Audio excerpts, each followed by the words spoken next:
So the situation with Iran continues to deteriorate. Just looks like one escalation after another, with first those 4 oil tankers blowing up in the Gulf of Oman, and then the drone attack on the Saudi oil fields, and now, today, we're getting reports that perhaps Iran might be moving some forces in Iraq itself.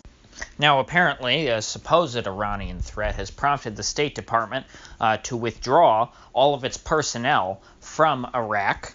This situation is kind of giving me a lot of whiplash, because it seems like it was just a matter of hours ago, but I guess it was a day or two, that a British general said that he didn't see any increased threat from Iran in the past week, and that everything seemed pretty normal. And I believe he was the commander of Operation Inherent Resolve, so you would think he would be somewhat of an authority on this topic. But then later that day, Central Command, which is based in Tampa, but has authority for the U.S. over the whole Middle East, came out and rebuked the British general and said essentially he didn't know what he was talking about, and that Iran's a very big threat. And it kind of seemed like, BS, like they were just trying to hop up the tensions with Iran, and this British general may have came and rained on their parade. But today, things seem to it looks like CENTCOM has kind of won that war of words, because now the State Department is pulling their people out, saying that there's an imminent threat from Iran and that it's not safe to keep their people there.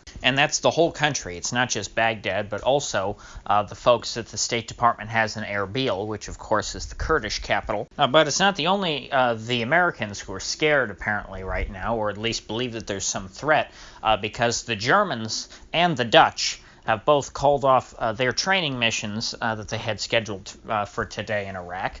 The Americans, American troops are on high alert, obviously. So are the Iraqi troops. The Iraqi troops are expecting some kind of attack from Iran, which is interesting because Iraq, of course, has a Shiite-led government. It is a Shiite-majority country, and of course Iran is a Shiite country. And after the Iraq War, the people who have, a lot of the people who have been deeply involved with the government of Iraq after Saddam Hussein were exiled in Iran when Saddam was in power. So it's interesting that the Iraqi government sees any threat from Iran when you would think they'd be big buddies.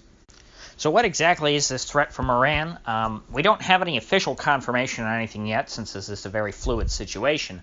But the rumors going around are that the Iranians have moved in some missiles, some heavier weaponry, and are using it to arm the Shiite militias who have always been somewhat affiliated with Iran, and that these Shiite Arabs in Iraq will then use that weaponry given to them by Iran to wage some kind of proxy attack on the U.S., and then of course Iran will have plausible deniability because they themselves did not fire the missiles at the U.S. Now, to me, again, if Iran is actually doing this, and this isn't just pure propaganda from the U.S. side, they would be absurdly stupid, because of course the U.S. would know then if you had Shiite, which again is the religion of Iran, if you have people who are closely associated with Iran firing Iranian-made weapons at Americans, you're going to get blamed for that. So they wouldn't have plausible deniability, is my point. It's that's stupid. So again, that's one of the two situations here. If any of this is true, either the U.S. is kind of lying, or Iran is just very stupid. Now, according to an ex-vice president of Iraq who was interviewed yesterday or today, he said that Mossad had been on the ground in Basra, which is a city in Iraq that's majority Shiite, and that in Basra they had actually captured photographic evidence of Iranian missiles being positioned in the city. This Mossad intelligence then, which of course Mossad is the Israeli intelligence agency, this is what prompted Mike Pompeo to divert his trip to Baghdad from, I believe he was headed for Berlin originally. If you remember last week, it was very odd, and he didn't tell anyone where he was going. His plane just, you just turned around and said we're not going to Berlin, and ended up landing in Baghdad. Now this then should be the the very same Mossad intelligence which prompted John Bolton to expedite the USS Abraham Lincoln's trip to the Persian Gulf, or I guess to the Arabian Sea. If you can remember back to last week, when they decided to send the carrier strike group to intercept Iran and somewhat intimidate them, they said that they did that on account because they had received intelligence from Israel that there had been credible threats to the U.S. According to the Iraqi former vice president then, this would be that intelligence. The intelligence was that Iran was positioning short-range ballistic missiles in Basra, which can hit a number of places in the Persian Gulf. It can hit Qatar, where, of course, the 4 B-52 bombers are stationed currently that the U.S. is threatening to use against Iran. It can hit Riyadh, the capital of Saudi Arabia. It can hit Bahrain. It can hit Kuwait, and it can hit Baghdad. It can hit pretty much all the capitals of every enemy of Iran in the Persian Gulf. Now, again, the only thing that doesn't make sense is why. Iran knows that they can't win against the United States. Now, I don't think the U.S. can really win a certain victory against Iran in the same way that the U.S. couldn't win in Iraq. But that's another story. That's not a plus side for the Iranians, because even if the U.S. can't win in Iran, Iran is still destroyed. So why, assuming this is true, why would they do any of this?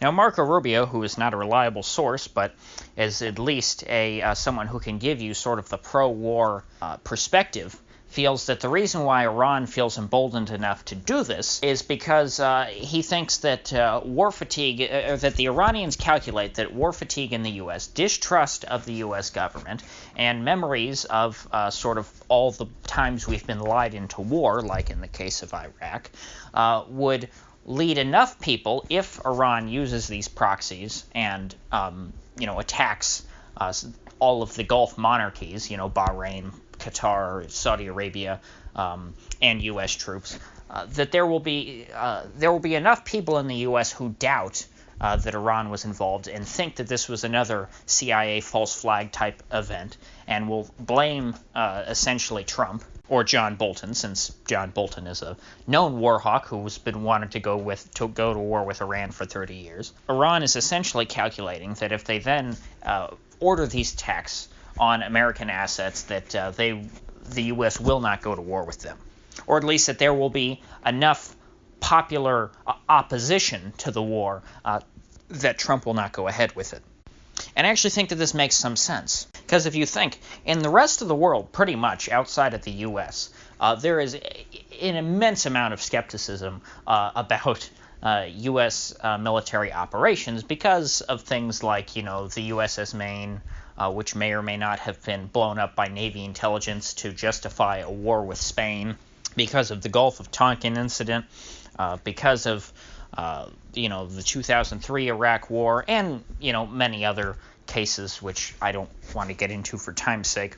The point is, there's a lot of people who distrust U.S. intelligence around the world. But I think the Iranians are way overestimating the level of distrust that exists within the United States. Because within the United States, to say the sorts of things that I do, that perhaps sometimes the CIA might be lying, that thinking is heresy here. Because the state, and particularly the military and the intelligence folks and the FBI and the police, this is all a part of the civic religion, and to doubt these institutions, to doubt the CIA, to doubt the military, to doubt the Pentagon, to doubt the president, this makes you a heretic, particularly when they're trying to start a war, because when there's a war, it's all of us against all of them. Americans are supposed to be united, and this was essentially the point that Rubio was making, is saying, well, we can't let Iran divide us. We have to be united against them.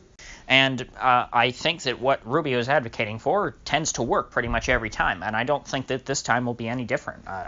There have been, certainly on the American right, people have been buttered up for years and years and years that Iran's the enemy. They're the number one enemy, and we're going to have to take them out at some point. It's just a matter of when we'll have the opportunity. And a couple other headlines I saw that seemed related to this. The Iranian defense minister made a speech yesterday, I think it was yesterday, in which he said that Iran will defeat the U.S.-Israeli alliance. Again, the speech was in Farsi, so I could only pull individual quotes.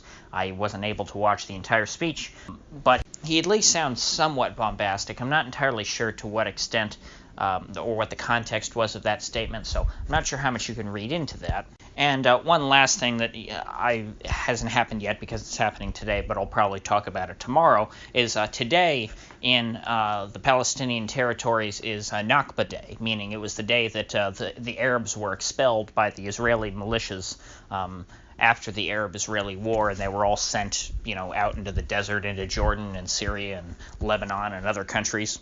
And there are already riots at the Gaza border fence, and they're putting up balloons with bombs and explosives and incendiaries. They're trying to light crops on fire. So we'll want to keep an eye on that because Hamas, who controls Gaza, has at least claims. I'm not exactly sure how affiliated they are with Iran, but they claim that they're big buddies with Iran and that they talk to them every day. So they may be trying to coordinate with Iran. So you might see. If there's a big flare-up with Hamas, that might also occur around the same time that the Shiite militias in Basra end up executing whatever plans they have. So if you gained anything of value out of this video, I'd appreciate you clicking that like button and subscribing. And if you do subscribe, please do click the bell because I upload every day, and I'd hate to have you miss one. So I'll see you back here tomorrow.